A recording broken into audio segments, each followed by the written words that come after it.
La verdad que es un gusto estar otra vez aquí en Rosario. Estas cuestiones del currículum a mí me ponen nervioso. Pero bueno.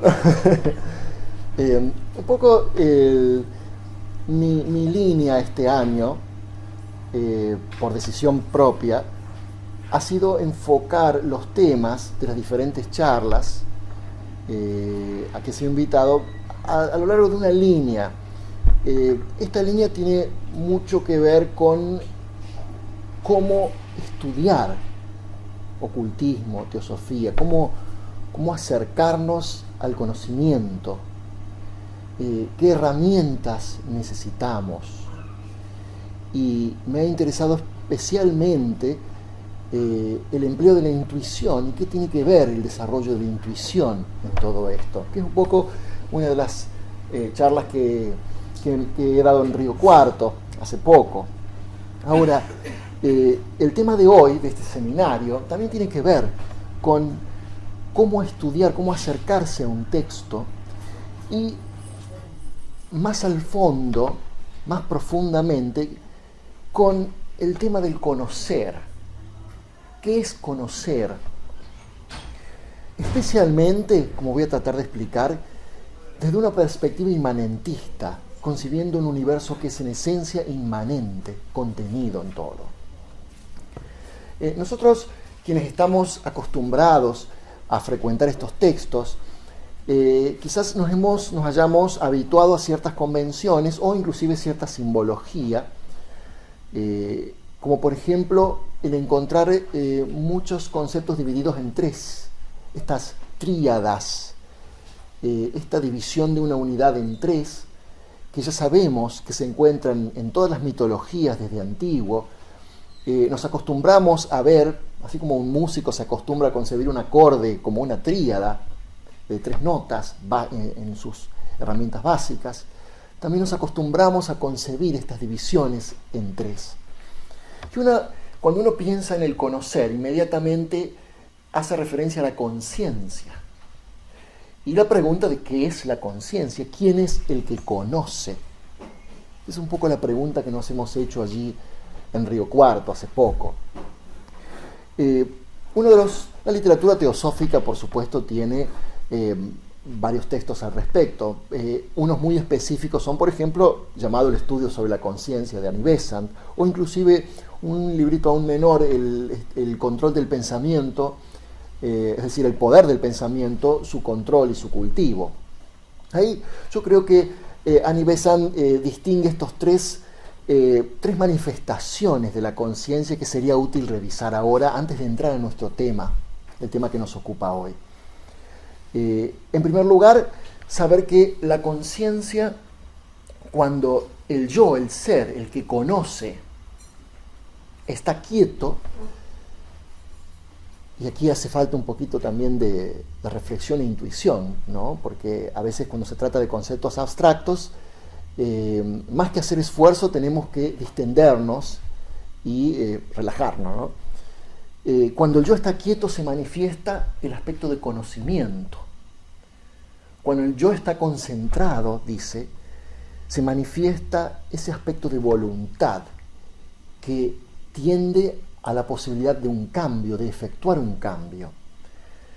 Cuando el yo está en presencia de un objeto que intenta conocer, tiende a proyectar una energía para contactarse con ese objeto.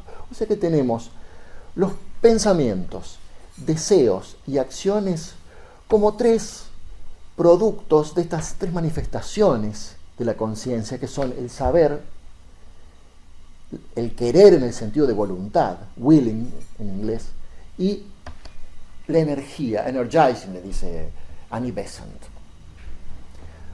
Y inmediatamente vemos que cuando el yo, la relación, el conocimiento se basa en una relación, básicamente, que es la relación entre el yo y el objeto que conoce o que intenta conocer.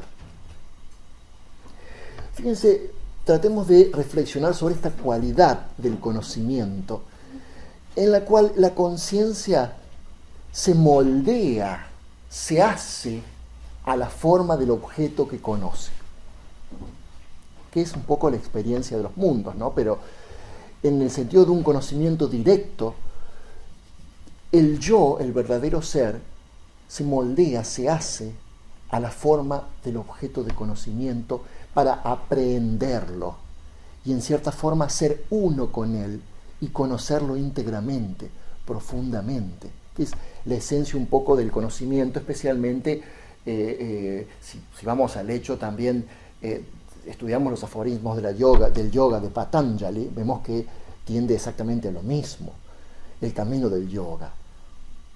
Se trata de una unión en la cual la conciencia ve esa dualidad entre el yo y el no yo, en primer lugar. Y finalmente, en un acto de conciencia globalizada, lo conoce, se hace uno con ese objeto que intenta conocer, ¿no? Y finalmente, como aclara Annie Besant en realidad se dice, el resultado final es la paz, porque al fin y al cabo, desde antiguo, el objeto de la filosofía, o sea, el arte del verdadero conocimiento, no es simplemente conocer o nutrir al yo con conocimiento, sino lograr ese autoconocimiento que conduzca a una sabiduría y cuyo objetivo es la elevación del mundo, porque ni siquiera podemos concebir un objetivo personal para el verdadero conocimiento. En este sentido, nosotros recordemos que el hombre es una conciencia que tiene vehículos. El vehículo, upadhi en sánscrito, es un receptáculo que permite la expresión de un cierto principio. Es decir, es un vehículo para funcionar en algún plano específico de la conciencia. Vivimos en un universo que es septenario, que ha sido creado en modo septenario, es decir, en divisiones y subdivisiones de 7. Entonces, en cada uno de los planos, el hombre necesita un vehículo para funcionar y manipular la materia de ese plano. Y sabemos que el hombre consta de un vehículo igual de manas, que es aquel que manipula la materia mental. Esto es justamente el estudio de manas, es un estudio bastante complejo. Pero lo cierto es que nosotros todavía en cierto nivel no estamos tampoco preparados, ni hemos hecho todo ese camino hasta el final del yoga para poder lograr este tipo de conocimiento directo que implica la inmersión total en el objeto y que implica prácticamente una conciencia absoluta de la unidad. En un universo que nosotros pensamos como inmanente, y ya vamos tratando de dilucidar esta palabra que de pronto no es tan comprendida como parece, ¿no? Estamos concibiendo desde las bases un universo en donde la deidad no está afuera. No hay un principio ético de un Dios que haga algo desde afuera ni castigue.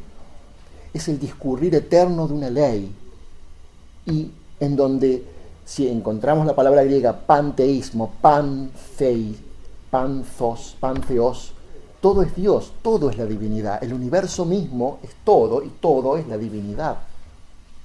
Y en un sentido no religioso del término, sino integral. El universo es un sistema.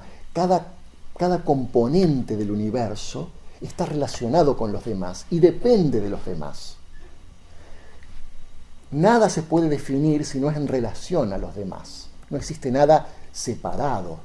Por lo tanto, el verdadero logro es el poder justamente conseguir, lograr, no solo conocer, la unidad. Y es justamente el objetivo de los grandes sabios, que han buscado ser uno con el todo. No han buscado perseguir o tal o cual tipo de conocimiento específico. Todo eso ha sido la consecuencia de esa búsqueda.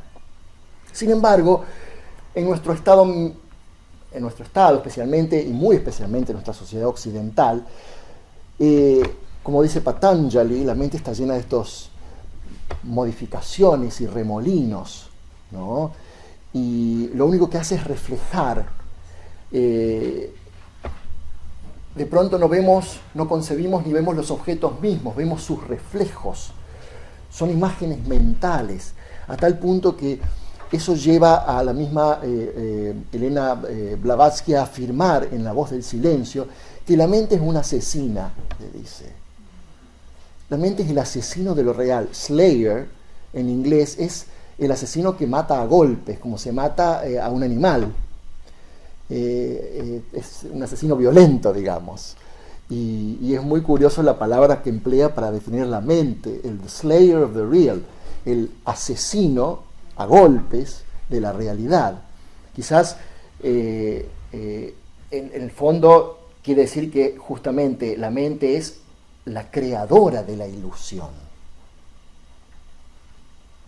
La creadora de la ilusión y a su vez resultado no del presente, del pasado, de acumulaciones del pasado.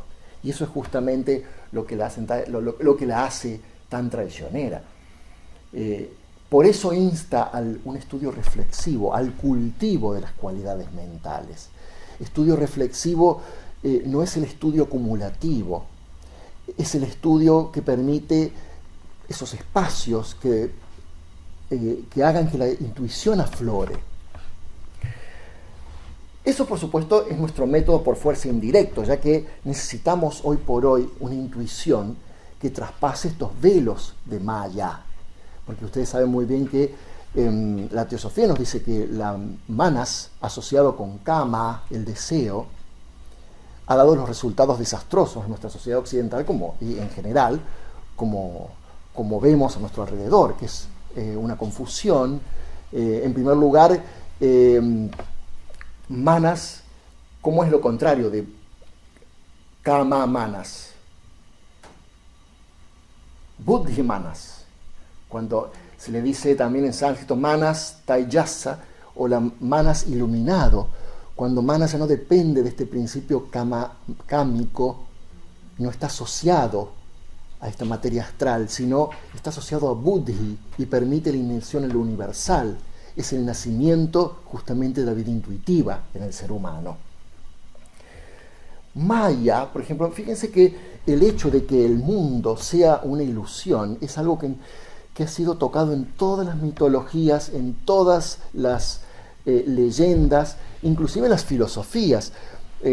Uno diría al decir Maya es que, bueno, es un poder cósmico, pero es un poder cósmico que en realidad hace posible la existencia fenomenal.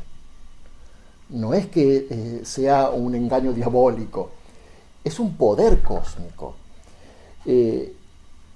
Esto nos lleva, inclusive, los mismos filósofos presocráticos han hablado también a su manera, y nosotros en la teosofía tenemos vocabulario que deriva también de los filósofos presocráticos. Cuando decimos, por ejemplo, fenómeno y noumeno, númenon, phenomenon, son palabras griegas, fueron usados por los filósofos presocráticos, y de ahí los tomó Blavatsky, especialmente de la escuela eleática, Parménides especialmente. Parménides y Heráclito son los dos grandes filósofos presocráticos que dieron esas dos visiones aparentemente contradictorias, pero en mi opinión nada contradictorias, de la realidad, donde Heráclito decía, todo es movimiento, todo fluye, todo cambia, el fuego es el arjé u origen, y Parménides decía, no, todo está quieto, todo es inmóvil, lo eterno está quieto, es imperecedero y es eterno. Entonces, en consecuencia, todo lo que parece que se mueve es ilusión. En realidad estaban diciendo exactamente lo mismo. Y por supuesto que entre los filósofos tampoco se ponían de acuerdo. O sea, a uno le cuesta admitir que Heráclito dijo que Pitágoras era un payaso, por ejemplo. O que era un fantoche y que inventaba cosas. Uno dice, ¿cómo puede ser que Heráclito diga eso de Pitágoras? Bueno, entre ellos también no todo el mundo se quería, pero sin embargo cada uno de un aspecto muy diferente de la realidad. Y ellos utilizaban esta palabra fenómeno porque en griego el verbo phaino es manifestarse, ir hacia afuera, mostrarse, brillar. Y de ahí salió fenómenon, que es lo que se manifiesta, lo que sale para afuera.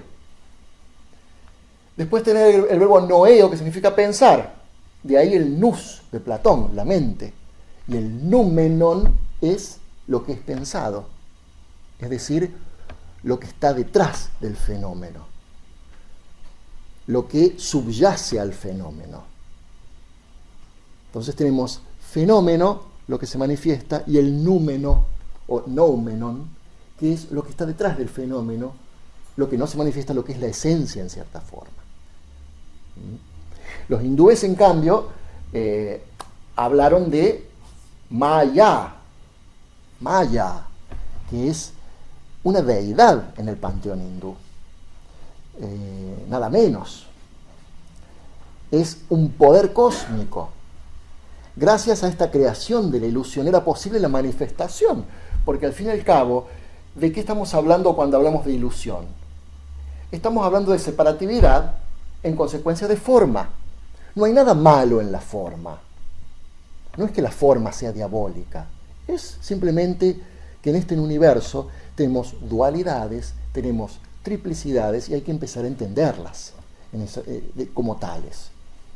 Existen dos principios que en el universo, que ya aparecen en el comienzo de la manifestación, en sánscrito se denominan Purusha y Prakriti, que son justamente la esencia de la materia, de la sustancia raíz, y la esencia del aspecto positivo, el espíritu. Purusha en sánscrito es el yo real, el yo verdadero, ¿no?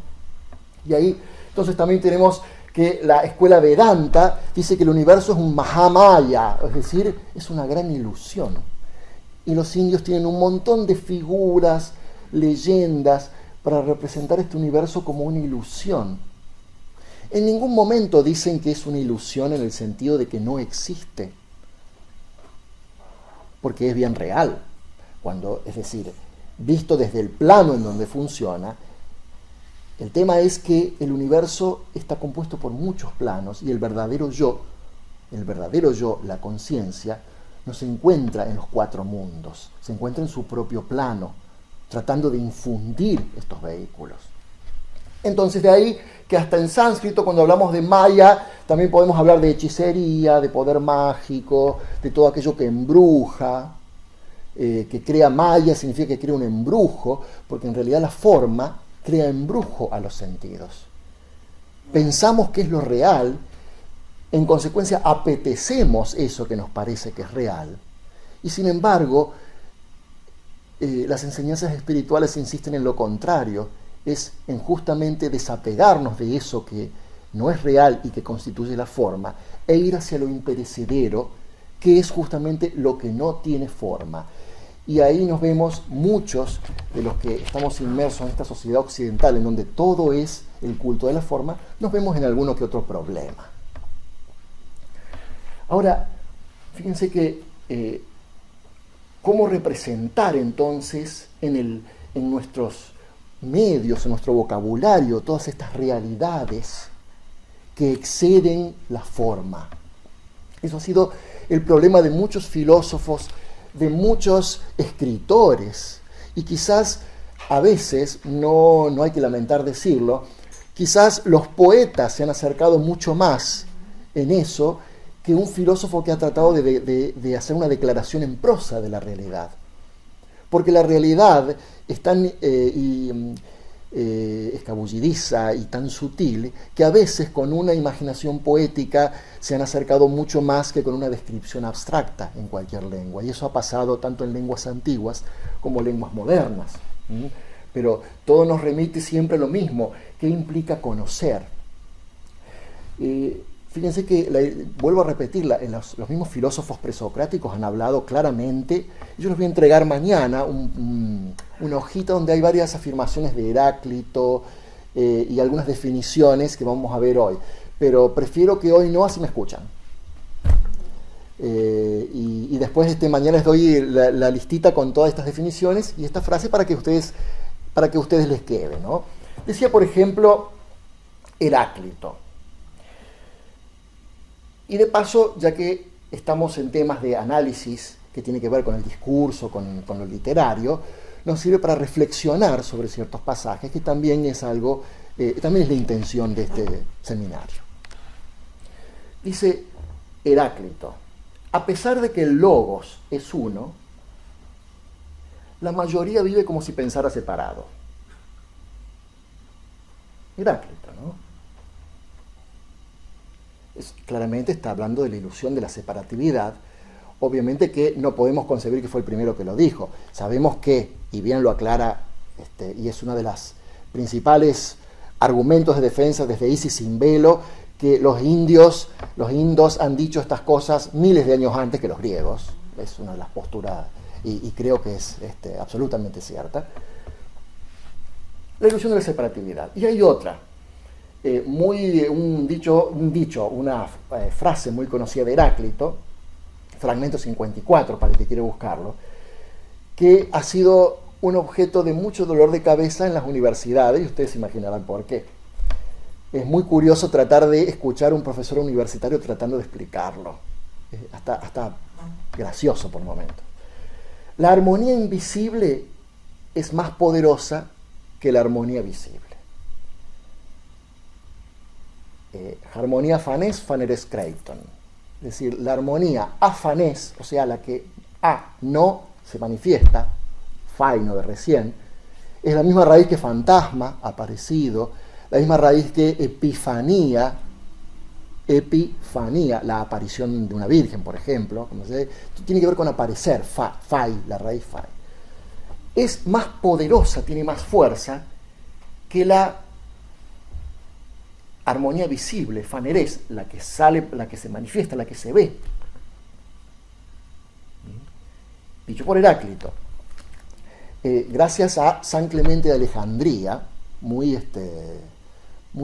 citado por Elena Blavatsky y por Annie Besant, han sido recuperados estos pasajes de Heráclito, porque nadie los tenía. En realidad, gracias a San Clemente se han recopilado, y San Clemente a cada rato dice, ustedes saben que los primeros padres de la Iglesia estaban muy imbuidos de todo el conocimiento filosófico. Los primeros padres de la Iglesia, ¿no? Hace poco, en un congreso de historia antigua, alguien citó una opinión de un francés llamado Loisy. Decía, uno de los debates que se hicieron en Córdoba, que duró muchas horas y fue muy interesante, conducido por unas de la Universidad Complutense de Madrid. Y la premisa básica de esta frase de Loisy decía: las comunidades cristianas esperaban la venida del reino de Dios, pero llegó la Iglesia.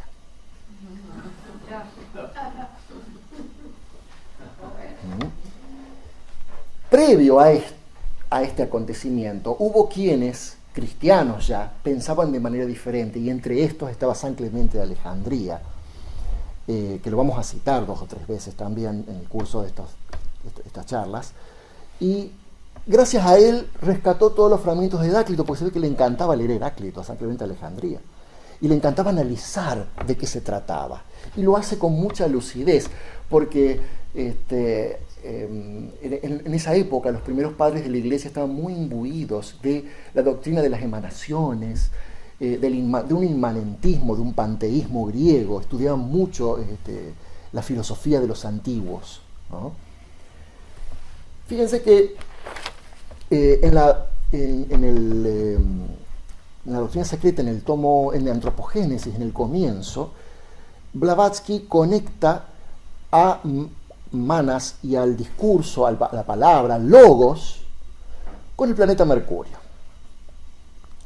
Dice que el planeta Mercurio tiene que ver con los hierofantes y que es un planeta muy misterioso. En la doctrina secreta hay una disquisición bastante compleja acerca de la relación, por ejemplo, entre Venus y la Tierra y entre Mercurio y la Tierra. Claro, ¿por qué no se entiende? Justamente por una de las razones que la misma Blavatsky expone, que de las 7 llaves para el conocimiento, la llave astronómica todavía no ha sido dada vuelta. En consecuencia, es muy poco lo que podemos entender. Realmente, es muy poco lo que podemos entender. De todas maneras, sí da muchas pautas, como por ejemplo, explicando la simbología, que vamos a volver un poco sobre eso mañana, del planeta Venus. Dice que está intrínsecamente conectado con la Tierra ya que es como un alter ego de la Tierra, y de en cierta forma uno lo puede ver estudiando la cosmogénesis, la antropogénesis, porque se conecta a la misma fundación de la jerarquía espiritual con el planeta Venus. No quiero dar detalles, pero en realidad el planeta Venus es un planeta muy asociado con la oleada de vida y especialmente con la etapa actual del globo de la Tierra, por diferentes razones. Desde la fundación de la tercera raza. Esto. Y a su vez dice, Mercurio es un planeta muy misterioso. Claro, es como el Prometeo que roba el fuego de los dioses y lo trae a los hombres. Mercurio siempre ha sido el mensajero, siempre ha sido llamado el sacerdote. Y es curioso que los astrólogos de hoy se hayan olvidado de ese tema, porque hoy en día, con toda esta cuestión, este auge que tienen Urano, Neptuno y Plutón, todo el mundo le encanta hablar de Urano, Neptuno y Plutón, y se han olvidado de los principios básicos de la astrología antigua, en donde justamente estuve traduciendo hace poco para una editorial de Estados Unidos un tratado muy antiguo de astrología, y realmente repetía las palabras de Blavatsky. Es increíble. Es increíble en primer lugar, primero, ¿por qué nadie reconoce a Blavatsky? ¿Se acuerdan que yo una vez, la vez pasada vine con la charla del sonido, les recordaba que ¿por qué Isis Simbero dice tantas cosas que hoy en día ya han sido demostradas y nadie dice Blavatsky la dijo? Nadie lo dice.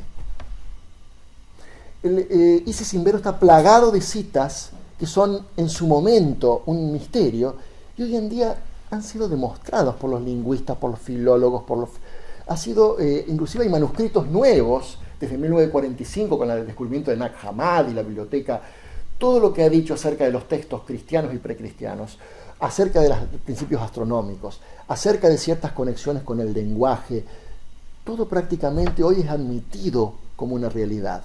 Nadie dice esto fue escrito en Isis Simbelo, especialmente en Isis Simbelo, ¿no? Y una de estas cosas es esta. Por ejemplo, la astrología moderna que no reconoce, prácticamente ignora estas afirmaciones. En la astrología antigua está claro, Mercurio es el planeta que representa al hierofante de los misterios.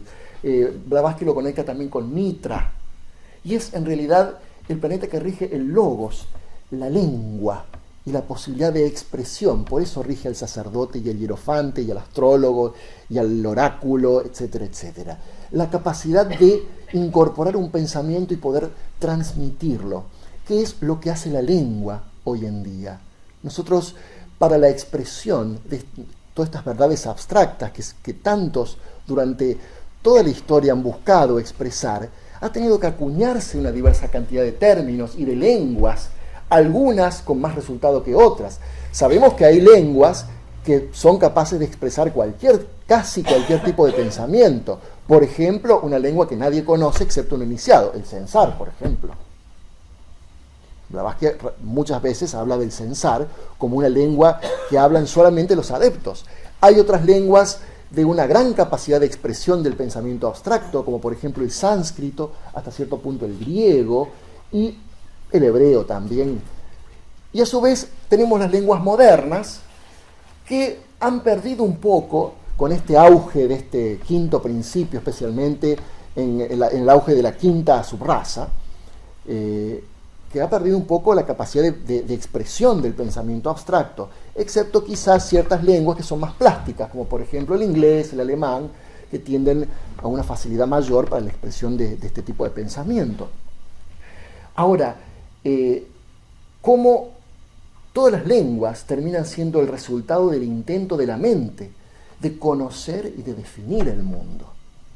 Y quizás sería bueno que nos detengamos a analizar ciertas cosas en cómo aparecen en los textos y cómo debemos interpretarlas, y ciertos recursos que se utilizan frecuentemente en las obras de ocultismo para permitirnos un poco acercarnos al estudio, ¿no?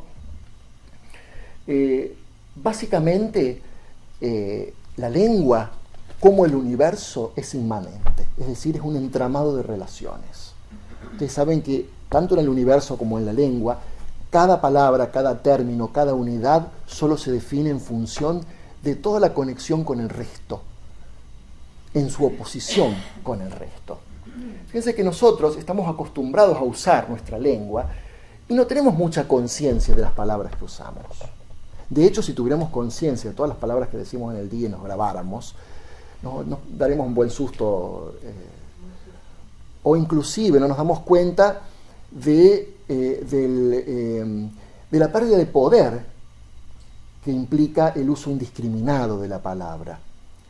En un momento, justamente hablando del simbolismo, aclara que Blavatsky que hay ciertas cosas que nunca se permitieron decir a los discípulos ni contar, solamente durante la iniciación era relatada y con la autorización de un hierofante presente, porque las palabras tenían poder. Inclusive, parece que ciertos alfabetos, como el jeroglífico, el chino, fueron ejercicios de aspirantes a la iniciación que han tenido que volcar simbólicamente un pensamiento y han creado esos alfabetos. Y la idea de que es simbólico es, por ejemplo, que un japonés puede perfectamente entender el chino, o casi perfectamente, simplemente viendo los símbolos, porque no son caracteres fonéticos, son símbolos, justamente. Y entonces, en este entramado, bueno, nos damos cuenta que hemos perdido esa capacidad innata del lenguaje y el poder innato de la palabra. Nosotros quizás vivimos una época en donde creemos, creo yo equivocadamente, de que la función del lenguaje es comunicar. Cuando uno se pregunta, analizando la evolución, si realmente la palabra tiene esa función inherentemente, si realmente la función de la palabra no es creadora y la comunicación tendría que existir por otras vías. Sería bueno preguntarse eso y de pronto ver que nosotros usamos indiscriminadamente una serie de sonidos fonéticos para comunicarnos muchas veces en forma innecesaria y de repente nos estamos olvidando que en realidad la función principal del verbo, de la palabra, no es la comunicación. Y quizás se haga mucho más patente en un futuro de la humanidad. Mientras tanto, se hace muy difícil a veces develar los significados. Si nosotros, por ejemplo, hay un lingüista muy famoso, del Teso, un filólogo muy famoso, que se dedica, estudia semiótica, y se dedica a estudiar la semántica de las palabras. Y habla, un poco se concentra en el arte de significar. ¿Qué es esa semántica? El arte de significar.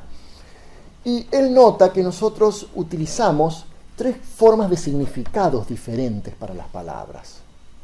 El primero, él le llama significado literal o explícito. Un significado descriptivo. Todos los lexemas constituyentes están presentes. Lexemas son las pequeñas partes en que se divide el significado.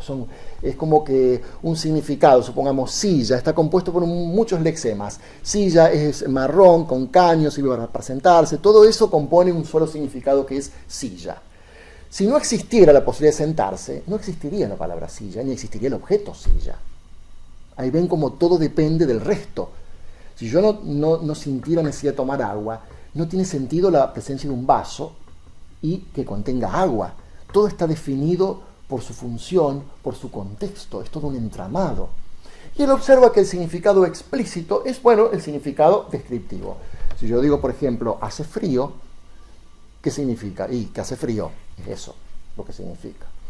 Pero van a entender bien cuando veamos el otro. Él dice, también existe el significado implícito y la sociedad está muy mal acostumbrada a usarlo. A veces no decimos lo que queremos significar. Esto es muy de la esfera kamamanasika. A un ejemplo muy simple para que entendamos. Porque evidentemente esto se extrae por inferencia contextual. Es decir, supongamos, yo estoy en mi casa. Mi hijo, muy hipotéticamente porque no tengo hijos, mi hijo sale desabrigado y yo le digo, hace frío. ¿Qué le digo? ¿Hace frío? No, le digo, pónete la campera. Pero no le digo, ponete la campera, le digo, hace frío. Significado literal, hace frío. Significado implícito, ponete la campera. En otro contexto, eso mismo, hace frío, podría significar, no salgamos hoy. Quedémonos en casa. Es la típica indirecta, digamos, en nuestro idioma, Y fíjense, digo a nivel camamanásico, porque si uno ve escritos de verdaderos sabios, no va a encontrar una sola referencia a este tipo de significado. Sí va a encontrar del tercer tipo, que es el no literal o figurado, que es donde cuando usamos una palabra en sentido distinto a la que tiene, donde se ausenta el sentido explícito y donde aparece la metáfora y la analogía. Es una asociación icónica por semejanza. Yo quiero, como en el idioma, a veces especialmente por la expresión de las realidades abstractas, no tengo palabras para definirlo. Y en todos los textos ocultos existen mucha cantidad de alusiones y de relaciones y de metáforas y de comparaciones para poder crear en la mente esa situación apta para entender un texto e inclusive poder hasta disparar la intuición. Por eso no son meras figuras retóricas ni del discurso ni literarias. Tienen incidencia sobre la intuición también. Creo que esto es muy importante para la comprensión de un texto. La asociación por semejanza puede ser metáfora, puede ser analogía, puede ser ironía, cuando uno habla irónicamente, o puede ser intertextualidad o cita. Por ejemplo, si yo digo, ladran Sancho.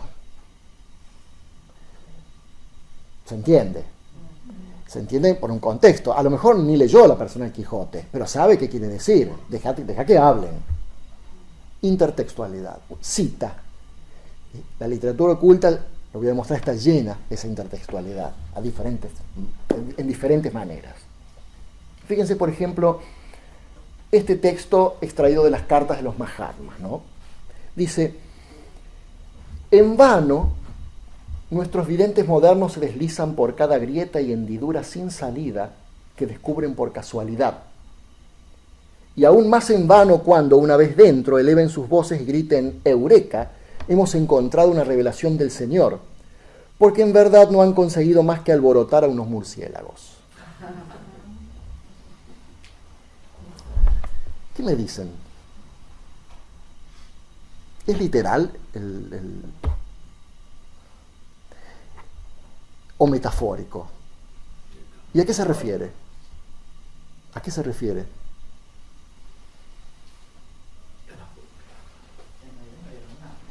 ¿Cómo? En realidad no vieron nada.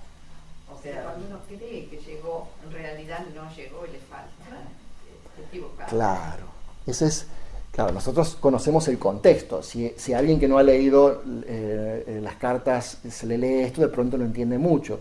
Pero está hablando de los videntes modernos, pero en realidad uno proyecta a todos. Es decir, a veces por haber recibido un pequeño destello o chispazo de algo, uno cree que ya está iluminado.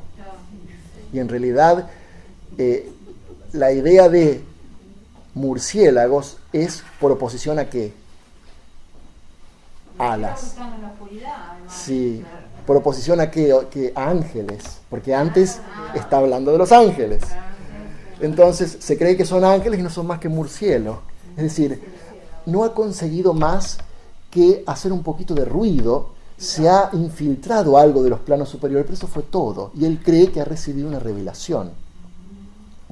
Es la forma metafórica de enseñar. Ahora, fíjense este otro.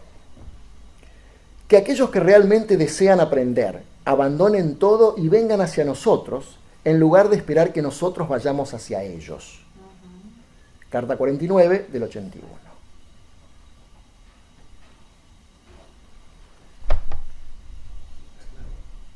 ¿Eso qué es? La necesidad de adquirir un estado de conciencia que se aproxime a la apertura total de una mente que observa. O sea, que estamos en el plano de la conciencia y estamos hablando de un significado no metafórico, Directo. literal. Y el problema es cuando nosotros confundimos eso, porque en realidad está siendo muy literal aquí.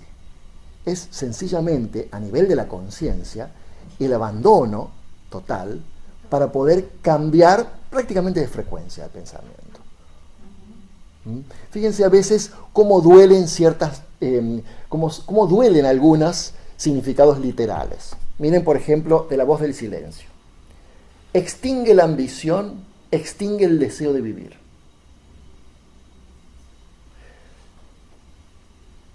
Claro. No es literal, me parece. Porque el deseo de vivir sería aferrarse a la vida. Lo dice desde ese punto de vista, aferrarse. Si no, el deseo de vivir también lo tiene que tener uno, pero sin aferrarse. Hace como un... me parece. Y la ambición y el deseo de vivir son las mismas cosas. Claro, la ambición.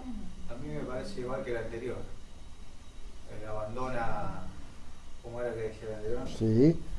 Que aquellos que desean aprender abandonen todo y vengan hacia nosotros. Es lo mismo. Lo que Jesús decía, de hecho, El abandono, el entonces, desprendimiento total del aspecto material.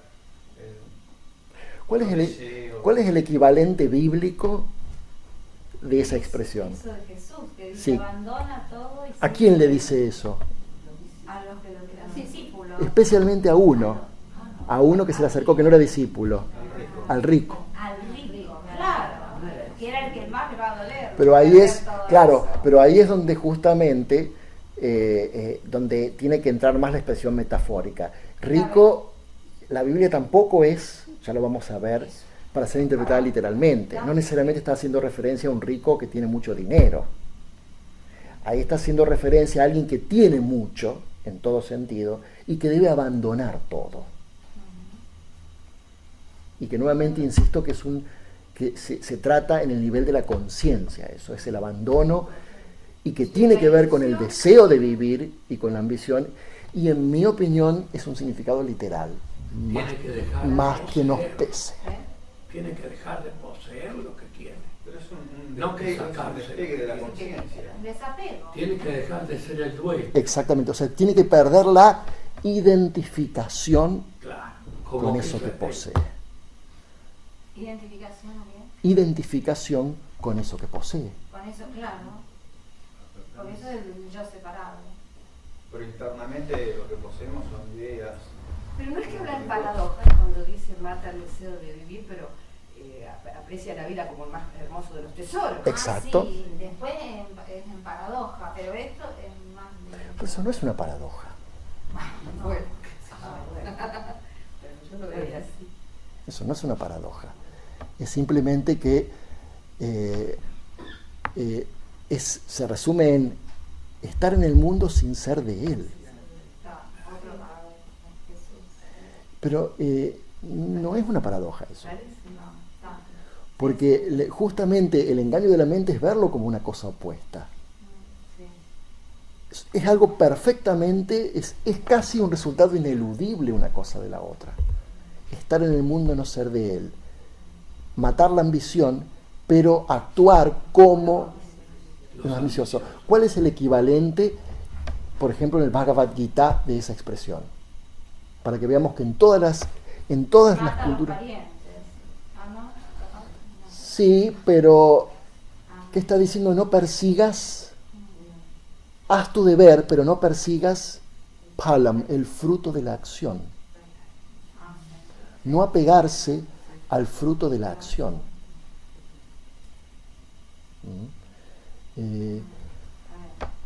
Pero son significados literales. Porque en realidad no se espera que uno se engañe con eso. Es abandonar todo en el sentido de la conciencia, no en el sentido físico. Cuando dice la mente es el asesino de lo real, que el discípulo asesine al asesino. Que el discípulo asesine al asesino. Slayer, el asesino. Lo dejamos pendiente a eso, ¿no? Bueno, esto, metáfora, seguimos con metáfora, y brevemente el tercer punto, la intertextualidad, que es cuando se cita. Los maestros, por ejemplo, en un momento en la carta 48 dicen, aquel que busca saber no debe abandonarse a las pasiones o a los afectos, porque, comillas, agotan el cuerpo terrestre con su misma fuerza secreta, cierra comillas, y aquel que desea alcanzar la meta debe ser frío. En el texto del facsímil original no hay ninguna aclaración de dónde viene esa cita, y está entre comillas, lo cual significa que el maestro está citando un texto que no quiere develar, no quiere dar a conocer, posiblemente es un texto secreto, pero está haciendo referencia a. Eso es también intertextualidad. Lo encontramos a cada rato en las cartas de los maestros. Ahora, vamos a detenernos un poquito a analizar esto que les dije yo de la metáfora antes de pasar la analogía, ¿no? Siempre metáfora, yo les voy a dar el papelito mañana, siempre tuvo una función como persuasiva y cognitiva, es decir, para conocer algo, cuando no puedo acceder directamente porque es muy abstracto, necesito presentarlo de determinada manera, de tal manera que haya una sustitución, es decir, un término se sustituye por otro. Por ejemplo, si yo digo,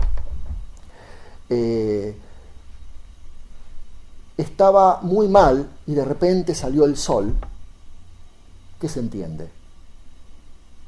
Que yo estaba muy mal y que de repente en mi vida salió el sol, se iluminó.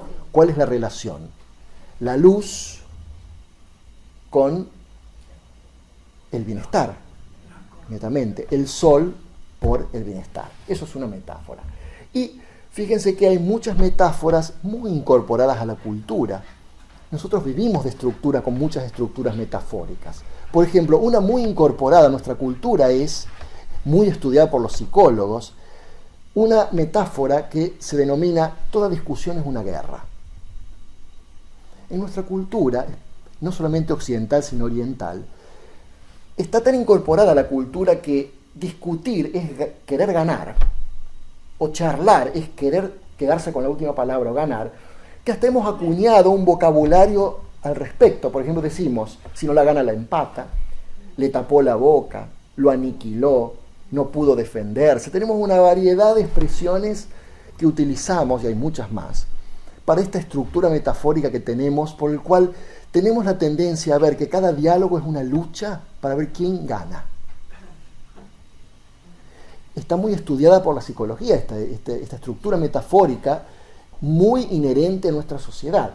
¿Cuál sería, digamos, lo contrario? Y la antítesis sería lo que encontramos en la epístola séptima de Platón, cuando dice que en una reunión, en un grupo, donde cada uno aporta lo suyo, de repente se enciende una chispa que brota espontáneamente y se produce esta visión de la verdad, ¿no? Conjuntamente. Fíjense que esta estructura metafórica tan inherente a nosotros nos impide, por ejemplo, muchas veces tener la actitud en una charla de querer seguir al otro y querer avanzar un poquito más que el otro y que el otro aporte un poco más, e ir a avanzar juntos hacia el descubrir una verdad, por ejemplo. Entonces, fíjense cómo las metáforas están tan inherentes en nuestro comportamiento cultural. Nos han educado como que charlar es querer ganar, querer discutir, querer ganar, querer quedarse con la última palabra, querer competir. Fíjense que hay otras estructuras metafóricas que son muy interesantes. Por ejemplo, cuando hablamos del sendero espiritual. El sendero espiritual es una construcción metafórica. ¿Por qué? ¿Existe un sendero espiritual? Es decir, estamos nuevamente, ¿no?, en nuestro concepto de un universo en el cual la divinidad es todo. En consecuencia, cada uno es partícipe de esa divinidad.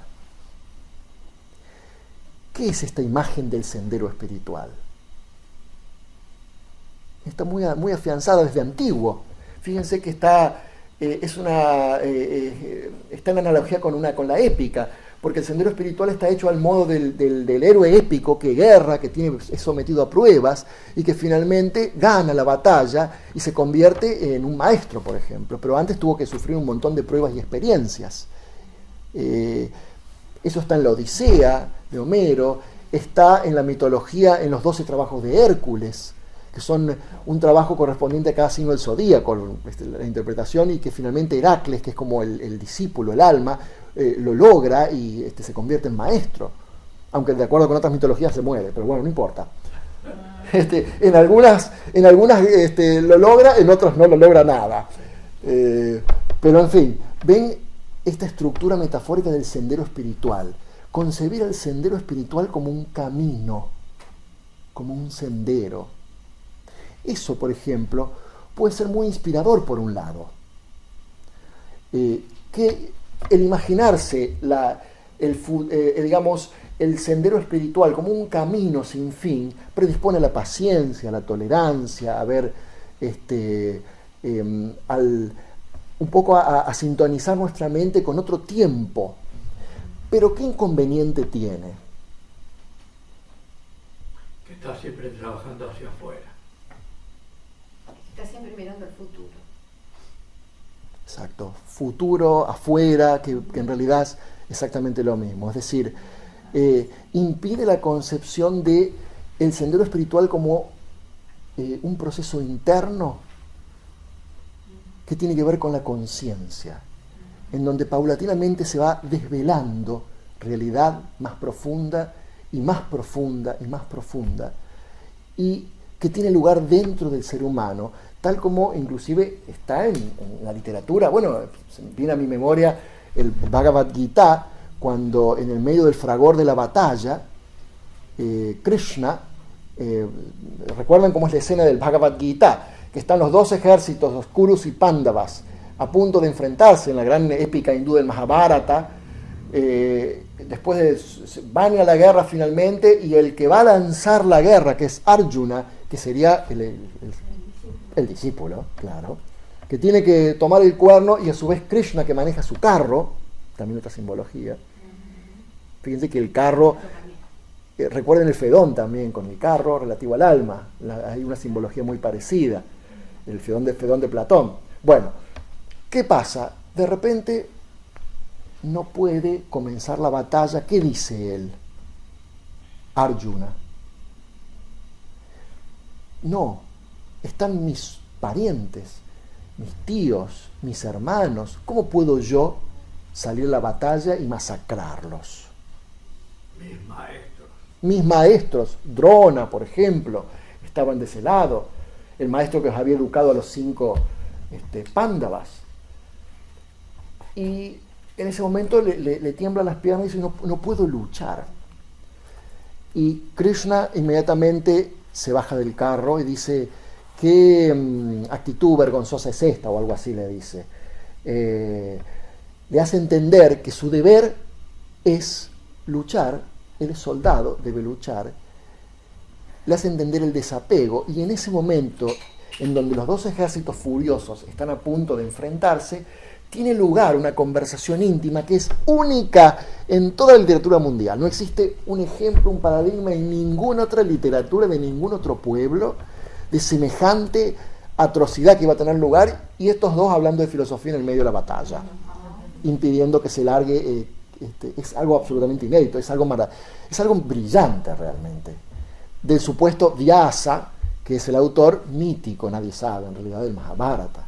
Y ahí tiene lugar una conversación muy íntima en el cual le dice, que es a donde queremos llegar, que en realidad el verdadero campo de batalla no es ese campo de batalla donde se pelea con arcos y flechas, no es el Kurukshetra, sino tiene lugar, y lo dice literalmente ya, no es ninguna metáfora que emplea, es la única literatura que te lo dice sin metáfora. Literalmente dice: el verdadero combate tiene lugar en el interior de cada ser humano. Yo con el pequeño yo. Eso lo dice significado literal, no hay ninguna metáfora de por medio. Está claramente dicho, y fíjense que en esto la literatura hindú, que es lo que tanto ha defendido Blavatsky y Olcott también a lo largo de tantos años, todo lo que luego se ha dicho durante siglo tras siglo, de alguna forma o de otra, ya está plasmado en la literatura de la India, ¿no? Es vedantino el Bhagavad. El Bhagavad Gita es de la Vedanta. El Bhagavad Gita es parte de la épica. Se usa en la Vedanta, pero en realidad los Vedas, hay tres estadios en la literatura sánscrita. El védico, de los 4 Vedas, Rig Veda, Sama Veda, Atharvana Veda y Ayur Veda. el más antiguo es el Rig Veda, que tiene como 4.000, 5.000 años, por supuesto, de acuerdo a los hindúes. Hoy en día, cuando en las carreras universitarias, nadie admite que tienen esa edad. ¿Por qué? Porque les molesta que sea anterior a la Ilíada y la Odisea de Homero, o a la caída de Troya. Todavía el Occidente no ha reconocido el rol ni de la literatura ni de la cultura india para nada. Ni siquiera en la literatura antigua tampoco, ni siquiera en la historia antigua. En la historia antigua de la universidad no existe ningún capítulo sobre India. Ningún capítulo sobre India ni la literatura hindú. Que eso es una de las banderas de entrada que plantan Blavatsky y Olcott en la recuperación de tantos manuscritos y inclusive advertirle a los mismos indios, ojo, no vayan a Occidente que está todo aquí en su literatura. Bueno, en esta literatura ya está clara la idea de un sendero espiritual como un proceso interno de la conciencia, ¿no? De ahí a que todo lo que se ha contado a lo largo de la historia, que tenía lugar en las ceremonias de iniciación, es un proceso que hoy debe interpretarse a nivel psicológico interno, es un proceso interno, ¿no? Otra estructura metafórica muy profunda del quehacer espiritual. Para explicar la verdad en el universo en el que lo esencial es invisible, el lenguaje a veces tiene problemas para encontrarlo. Por ejemplo, una metáfora muy literaria, muy de la literatura esotérica, es la de vivir es morir y morir es vivir, ¿no? Esta es una metáfora que ha sido utilizada no solamente por la literatura hindú, por ejemplo, eso se les voy a dar escrito. El Bhagavad Gita dice, lo que es la noche de todos los seres, en lo que es la noche de todos los seres, el yogi está despierto. En lo que todos los seres están despiertos es la noche para el sabio que ve. La relación en que lo que es la noche para unos es la luz para otros, lo que es luz para unos es la noche para el otro. Fíjense el Heráclito que dice, el hombre enciende para sí en la noche una luz al morir, una vez que se ha apagado la visión. Viviendo en cambio, entra en contacto con lo muerto mientras duerme, apagada la visión, y una vez despierto entra en contacto con lo que duerme. Otro que quieran ver un profesor universitario tratando de explicar es absolutamente enigmático. No por nada se le llamó Heráclito el Oscuro. Claro, ¿cómo quieren entender desde un punto de vista de la mente concreta un dicho como este? ¿No?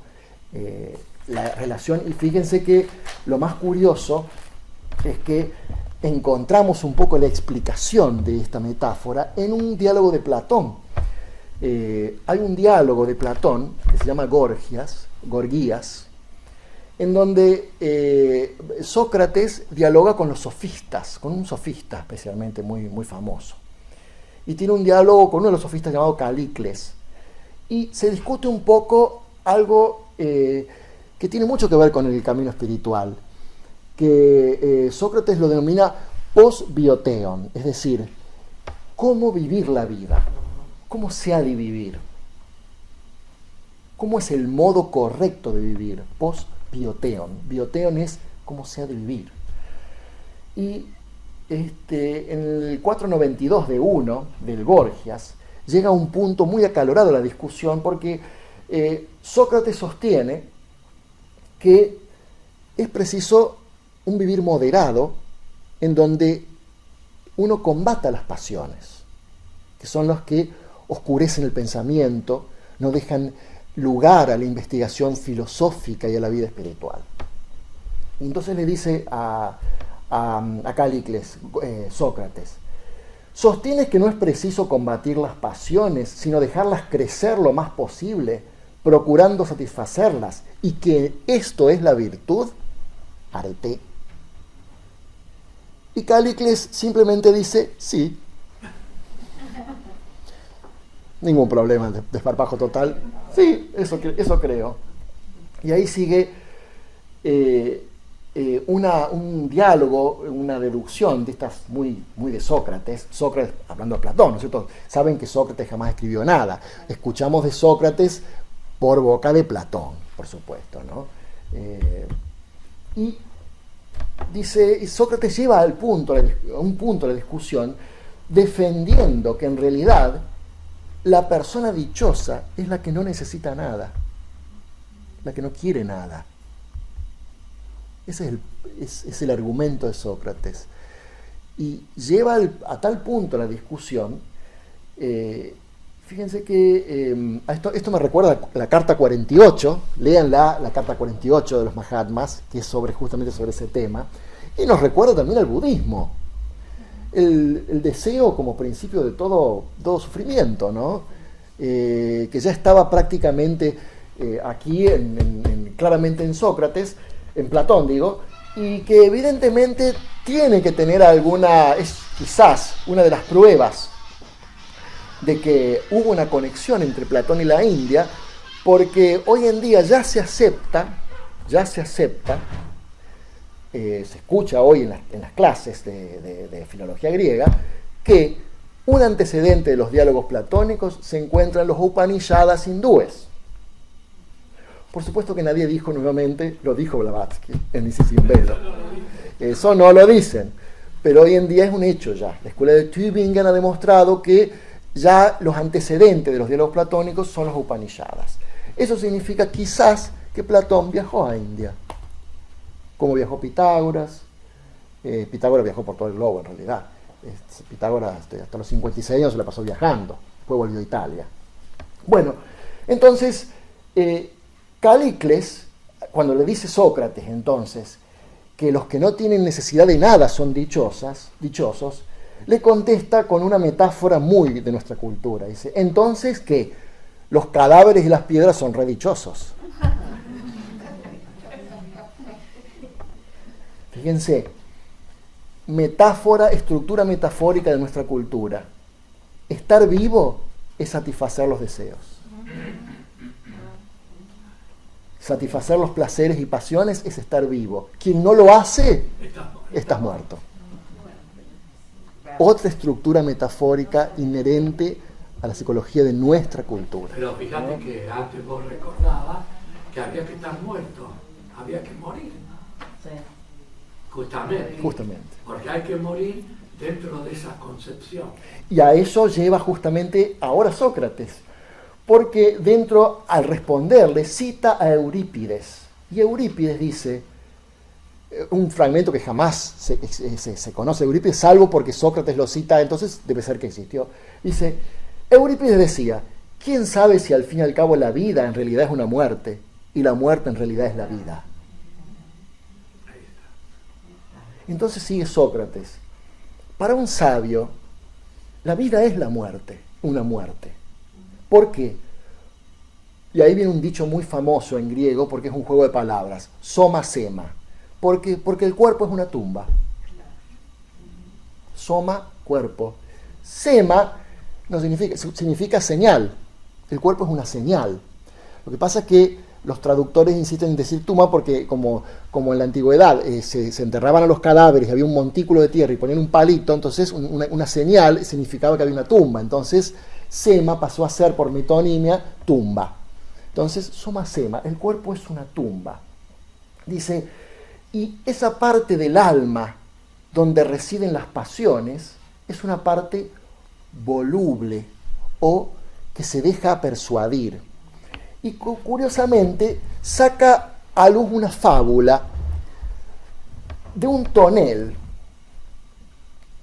Miren entonces la analogía, porque a eso vamos, que utiliza ahora Sócrates. Porque cuando dice la parte del alma en donde residen las pasiones es voluble, esa palabra voluble es la misma que tonel en griego, pithon. Entonces, dice, un italiano, ¿quién será? Decía un Siquelías, un italiano de Sicilia. ¿Quién estuvo en Agrigento? Pitágoras. Evidentemente se refería a Pitágoras, decía. Llamaba a los insensatos amietus, o sea, profanos, porque no han sido iniciados. Se mandó entonces, y aquí aparece el primer dolor de cabeza para lo académico. ¿Cómo? Amietus, mio es el verbo callar o cerrar los ojos. Se dice que los iniciados, los mietus, ante la contemplación de la luz, tenían que cerrar los ojos ante tanta magnificencia y a su vez cerrar la boca porque guardaban secreto, si no era la muerte, si no conservaban el secreto. Entonces eran los iniciados, los mistai, eran los iniciados. Pero acá resulta que Platón directamente menciona que existen las iniciaciones. Y en otro momento del diálogo le hace una broma Sócrates a Calícles y le dice, claro, sabés tanto que se ve que pasaste los misterios mayores sin ser iniciado en los misterios menores. Y eso es prácticamente para la época en que fue escrito, es algo muy audaz. Porque nadie antes entonces no se hablaba claramente de que existían misterios mayores y menores. Vuelvo entonces a esto. Bueno, esto de las iniciaciones fue simplemente un desliz solamente para citar que Platón ya habla de iniciaciones. Pero habla justamente de la fábula, inmediatamente trae la fábula de un tonel.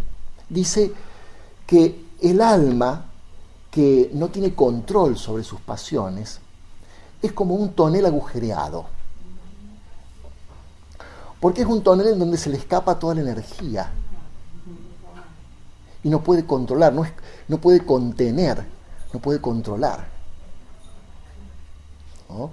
Y el Gorgias, es decir, el alma es como un tonel agujereado. Entonces lleva toda la discusión hasta que logra convencer a Calícles justamente de algo casi prácticamente imposible para él, que es que el hombre moderado es un hombre dichoso. Porque eso es un poco la conclusión. El hombre moderado es un hombre dichoso. Y aquí, fíjense que yo rescato dos cosas muy importantes aquí. Primero, la mención ya de Sócrates a la existencia de escuelas de iniciación, que no corresponde directamente con el tema, pero es útil mencionar. Segundo, la presencia de este tipo de metáforas, del vivir es morir, la asimilación que tiene que ver con el concepto de este mundo como una ilusión, que en realidad es una inversión de polaridad. Lo real es lo que no se ve. La vida es lo que se vive durante la muerte, y la muerte, en realidad, es lo que el contacto con la forma. Es una metáfora muy, muy antigua ya de la literatura.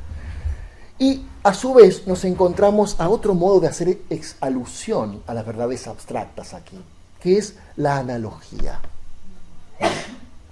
que es quizás el modo más importante. Justo ahora se apagó que viene lo más importante. No importa, pero se sigue grabando. grabando. Lo resumimos mañana. Ahí se está grabando. Ah, bien. Que es justamente el modo, quizás la llave más importante para el estudio de las verdades más abstractas, y que corresponde, es una forma de este significado no literal o figurado, definido por este gran lingüista del Teso, ¿no? este semiólogo. La analogía, ¿qué significa? Significa comparación. Análogos. Logos, poner un logos al lado del otro. Comparar. Poner en referencia dos cosas. La analogía es como un proceso mental que me permite asociar ideas. Es decir, permite a la mente captar semejanzas, sean reales o supuestas, permite captar semejanzas. Es muy inherente a la mente humana, a tal punto que en la historia de nuestra lengua prácticamente es una historia de principios de analogía que se van reemplazando unos a otros. No viene al caso una serie de ejemplos, pero prácticamente en la historia de la lengua no funciona tan matemáticamente como se creía en el siglo XIX, sino funciona de una manera mucho más por procesos psicológicos. Y en realidad el estudio de la analogía a nivel fonético y lingüístico tiene que ver más, es un campo más de la psicología que de la lingüística, porque está basada en la relación. Recuerdan que la metáfora está basada en la sustitución. Yo reemplazo un término por otro para poder explicar una realidad. La analogía es una comparación. Pongo en comparación dos términos. ¿Saben qué? Fíjense que al estar basado en la relación, es la forma por excelencia para encontrar explicaciones a este universo inmanentista, que es un universo basado en la relación. Todo concepto inmanente del universo, no podemos esquivar la relación entre una cosa y otra. La correspondencia es la llave maestra para el análisis de cualquier tipo de conocimiento. ¿Quiénes eran los analogistas? Saben que los discípulos de Amonio Sacas, aquel alejandrino, estrictamente casi, digamos, el primer teósofo de la humanidad, por así decirlo, interpretaban todas las leyendas, mitos, misterios por analogía. Se caracterizaban justamente, la escuela alejandrina se caracterizaba por eso justamente. Fíjense qué curioso que cuando uno lee El origen de luz en el sendero, por ejemplo, Mabel Collins nos dice que, bueno, ella fue la amanuense, le fue transmitida ese escrito, pero aquí citaron justamente Luz en el sendero, y ella dice claramente que el manuscrito original apareció en la época alejandrina, que es una época en donde claramente se nota que los maestros caminaban a la luz del día, donde la filosofía se hacía en el mercado, en el ágora de Alejandría. Es la tierra de la gran biblioteca de Alejandría, de Ptolomeo, de Hipatia, esta gran mujer filósofa que fue masacrada por los cristianos. Era una época de gloria para el pensamiento. La Alejandría del Nilo, ¿no es cierto?, fundada por Alejandro Magno en el 300 a.C., a orillas del Nilo, ¿no?, en la actual Alejandría. Y en esta época, parece que de esta época, el maestro, dice Mabel Collins, el maestro veneciano, otros maestros estuvieron involucrados en una redacción de un estudio de este antiguo manuscrito que llegó a ser hoy Luz en el Sendero, que a su vez es posiblemente una copia de otro mucho más antiguo, de origen quizás del sánscrito arcaico o del egipcio, dice Mabel Collins. O sea, que estamos en la época en donde inclusive se gestaba este tipo de analogías. Cuando alguien decía por aquí, matar la ambición, pero vivir es como el más ambicioso. Es un estilo filosófico muy alejandrino, por otro lado, ¿no?, de los textos alejandrinos. Y estos analogistas, que eran los discípulos de este gran Amonio Sacas, el primer neoplatónico. Neoplatónico porque fueron los que redescubrieron a Platón y empezaron a interpretar a Platón bajo la luz de otro tipo de enseñanzas más ocultas. Los primeros padres de la Iglesia fueron neoplatónicos: San Clemente de Alejandría, Plotino, Jámblico, que escribió este libro sobre los misterios, Filo Iudeo, el Filón el judío, Orígenes. Yo me acuerdo que yo no los conocí, y en el año 91 los escuché por primera vez mencionados por Juan Viñas, que fue a ver cuando se hizo el curso del centenario del 1991, o sea, del 1891, la muerte de Blavatsky. Se hizo un seminario completo de doctrina secreta en Córdoba, donde mañana y tarde durante una semana. ¿Ustedes se imaginan? Lo exprimimos a Juan Villa en esa época. Bueno, me recuerdo que en esa época escuché por primera vez estas citas a estos primeros patrísticos, de la primera patrística, y la importancia que tenía. A mí me extrañaba de que decía Juan Viñas que eran todos inmanentistas, que estaba tan cerca del pensamiento filosófico tradicional. Bueno, y desde esta época también tenemos el primer gran mítico, por otro lado, Hermes, cuyos registros hoy con los que contamos hoy es el Corpus Hermeticum, lamentablemente, dice Blavatsky, muy adulterado por los cristianos, que que establece este gran principio de analogía que la misma Blavatsky dice, que es prácticamente, dice, todas las cosas en el universo, dice Doctrina Secreta, volumen 1, siguen la analogía, como arriba es abajo. Lo que tiene lugar en un plano espiritual, tiene lugar en un plano cósmico. Esta gran frase, como arriba hacia abajo, prácticamente resume la ley de analogía y es casi imposible de ser comprendida literalmente. Es decir, hace falta mucha meditación para ver todas las infinitas implicaciones de este axioma. Sutra en sánscrito es como decir axioma, como arriba hacia abajo. Inclusive si uno examina los cuadros del Renacimiento, que es prácticamente un renacimiento de toda la cultura antigua, observa estas relaciones.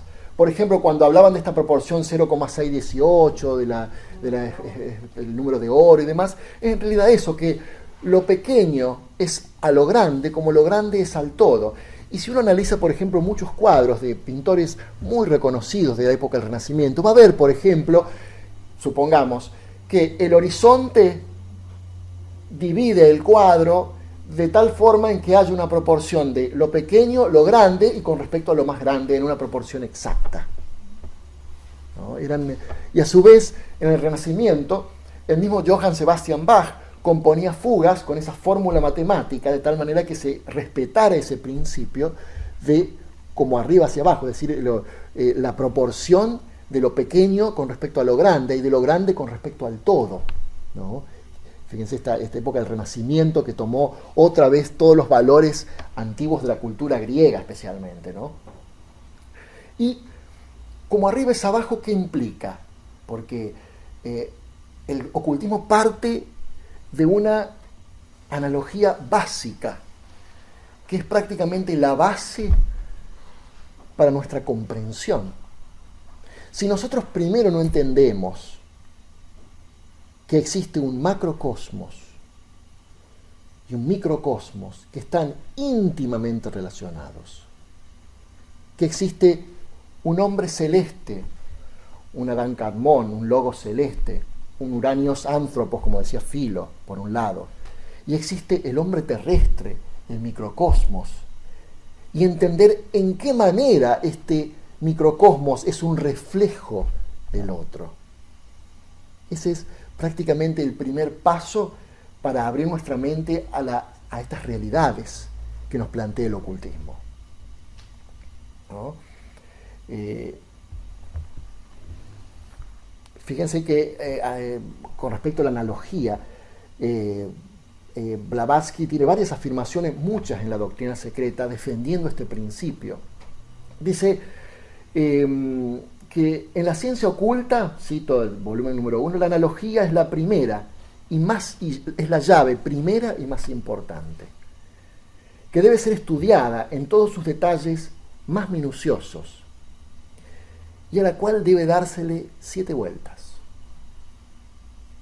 O sea que en realidad esa gran llave para la resolución de los misterios tiene que ver con esta ley de analogía. Fíjense otras afirmaciones. Dice, toda la naturaleza debe juzgarse por analogía. En otro lado del volumen 1 siempre, la analogía es la guía más segura para la comprensión de todas las enseñanzas ocultas. ¿Esto qué significa? Que aún los extremos, el extremo de abstracción tiene su equivalente de alguna forma en el microcosmos para que le encontremos una relación, una correspondencia, ¿no?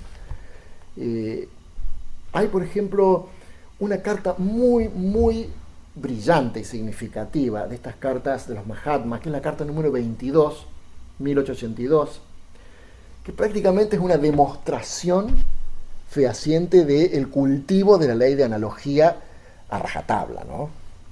Porque en un momento les aconsejo que la lean a esta carta 22. creo que está hablando KH, y está hablando de la mente universal en comparación con la mente humana. Dice, parafraseando un poco para resumir, la mente universal, infinita, así como la mente finita humana, tiene dos atributos, un poder dual. Uno es voluntario y consciente. El otro es involuntario e inconsciente, un poder mecánico. Ambos son una necesidad filosófica. Sin embargo, el más elevado espíritu planetario es tan ignorante como nosotros, adeptos, de la posibilidad de una mente voluntaria infinita. ¿Por qué la deducimos? Porque en el hombre está su presencia, por analogía con el hombre. Fíjense que llegan, estamos hablando de adeptos, han hecho una deducción filosófica de algo que no pueden demostrar la existencia, pero lo admiten como existente porque así lo dicta la ley de analogía. Sin embargo, es algo del cual admiten que ni siquiera el espíritu planetario puede saber, en el sentido de ver, de conocer directamente, ¿no? El conocimiento directo que tiene un adepto. Se deduce por analogía y, bueno, hace toda una relación entre el cerebro y el cerebellum del hombre con respecto a sus funciones en el cuerpo físico. Hay algo muy interesante con respecto a aquella mente que ellos pueden aprender, que es la mente inconsciente, infinita, universal, que tiene permanentemente un pasaje de materia entre un plano y otro. Es muy, muy abstracto, muy interesante esa carta, porque aparte es una de las cartas que hablan sobre la no existencia del Dios personal, donde dice que los adeptos durante miles de años han buceado todos los rincones del universo y no han encontrado ni el más mínimo rastro de un Dios personal, asegurando entonces este principio de inmanencia del universo, ¿no? Fíjense que otro resultado, bueno, y justamente después dicen, solo reconocemos una ley en el universo, me recuerda Heráclito, la ley de armonía o equilibrio perfecto. En eso resumen todo su concepto del universo. Fíjense, ¿no?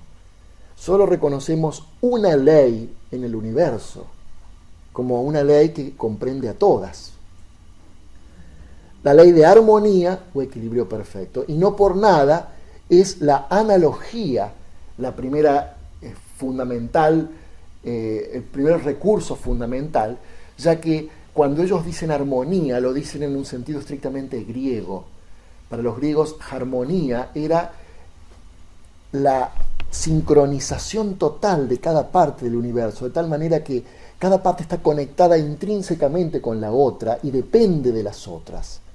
En el sentido de que hablamos el año pasado con respecto a este universo, en donde no solamente en cuanto a los planetas, que es el macrocosmos, sino en el hombre, que es el microcosmos, que repite en cierta forma lo que ocurre a ese nivel planetario, de acuerdo a Pitágoras, ¿no? Armonía o equilibrio perfecto. Una palabra, armonía, que ha sido utilizada desde los filósofos presocráticos también. Y que me encantaría ahondar el término sánscrito, pero no vamos a tener tiempo. Bueno, otro resultado de la ley de analogía, es decir, cuando hablamos de la ley de renacimiento, es como un resultado absolutamente necesario de la ley de analogía. Si uno observa, y digo observar en el sentido estricto de los grandes filósofos antiguos, todo lo que nos rodea, y uno ve que todo es cíclico, todo tiene su proceso de apogeo y de descanso. Todo lo que tiene forma nace, crece, alcanza su apogeo, todos decaemos, todos morimos, y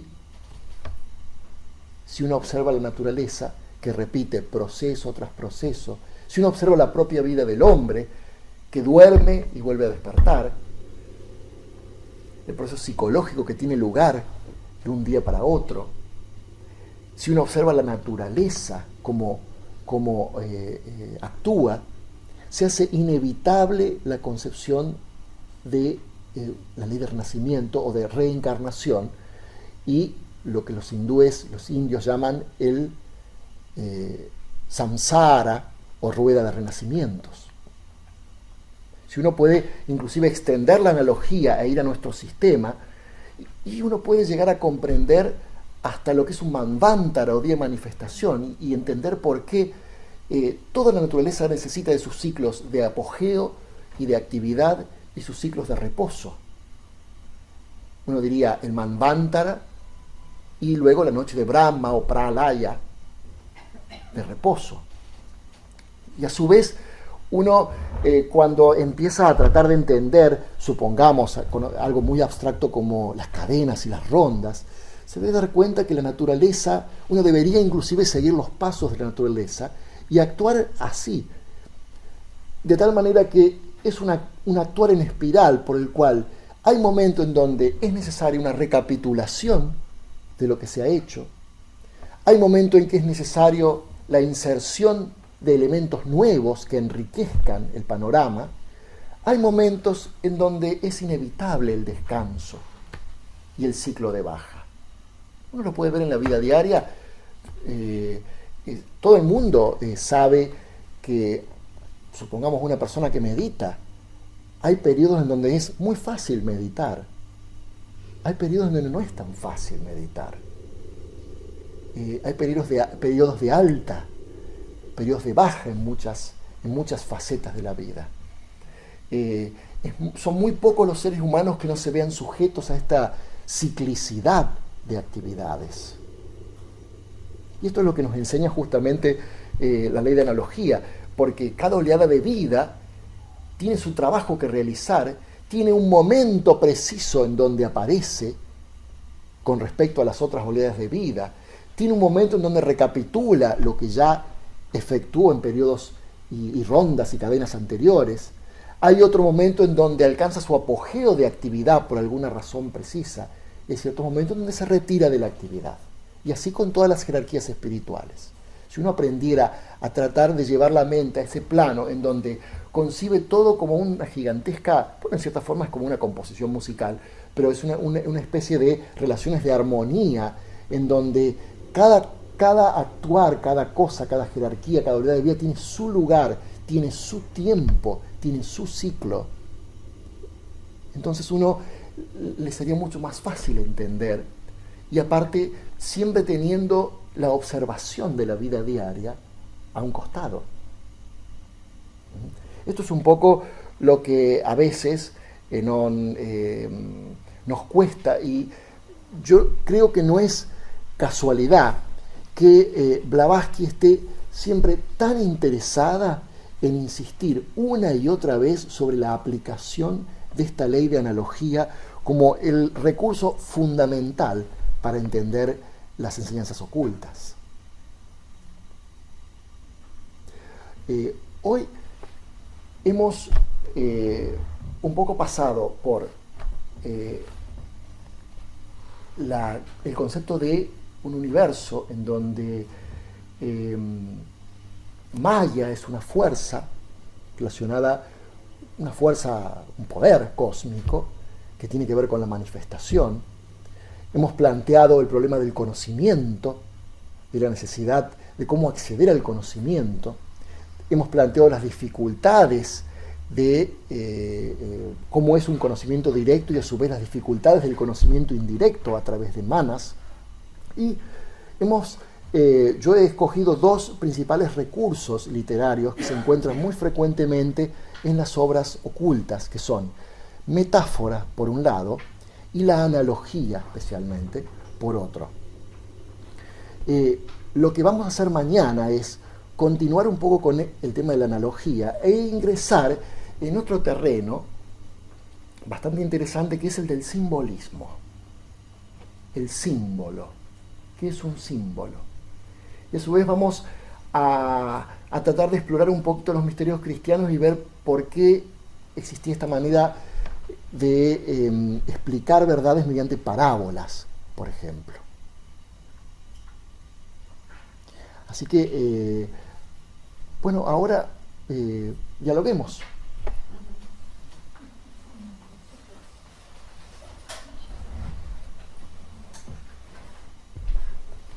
¿Por qué el cristianismo saca la reencarnación de su doctrina? ¿Por qué? El por qué nadie te lo puede decir. Bueno, ¿cómo lo sacan? Está claro que de eso vamos a hablar un poquito mañana con respecto al cristianismo, pero en realidad si uno quiere ver, antes de eso hay otra cosa muy importante y paradigmática, que es el tema del concepto de la Trinidad. Eso lo explica muy bien en el segundo tomo de Isis sin velo. Antes que eso es la consecuencia, en realidad, lo que usted me está diciendo de sacar la doctrina de la reencarnación. Antes hay problemas teológicos muy gordos y profundos, que vienen justamente de este cambio de los primeros de estos padres, no de los primeros, sino especialmente después de los primeros concilios, en donde se determinaron los cánones de la Biblia, se decidieron ciertas verdades teológicas, y luego se transformó en iglesia el cristianismo. Siglo tercero.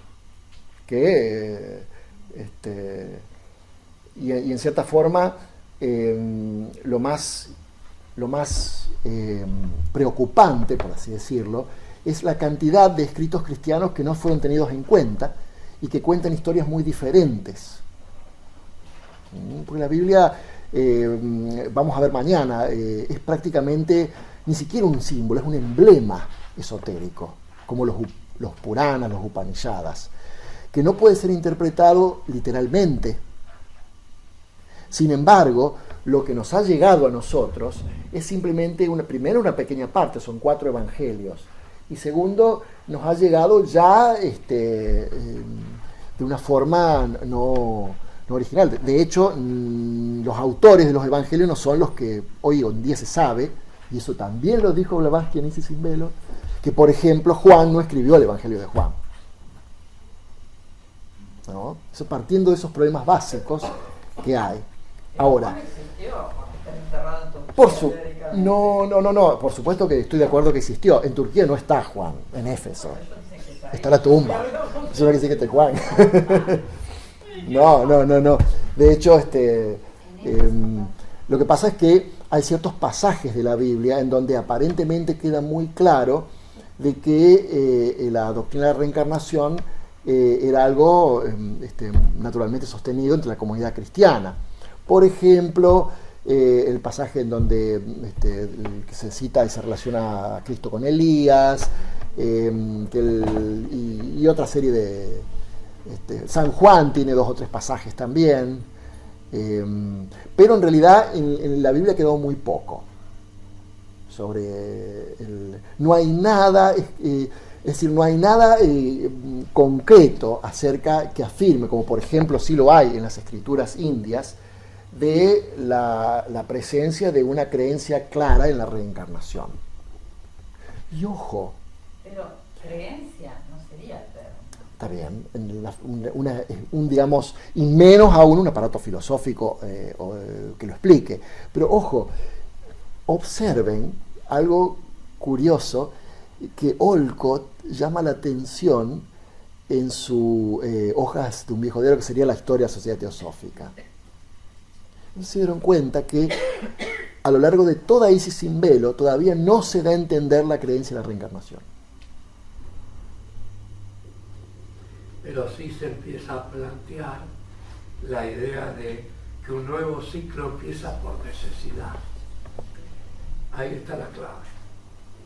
No lo hace nadie, sino que por necesidad de los que van a participar se inicia solo el ciclo. Eso es lo que dice justamente Olcott, que evidentemente, deduce él, era algo de lo cual solo por el momento se podía dar indicios. Y que luego claramente, posteriormente en los escritos posteriores y especialmente en Doctrina Secreta, está clarísimo, ¿no? En los escritos cristianos es la opinión general de que existía la creencia en la reencarnación por muchas razones. En primer lugar, por una que cita Enisis Simbelo, que es muy interesante, es que Jesús aparentemente formó parte de la secta de los esenios. Es una teoría.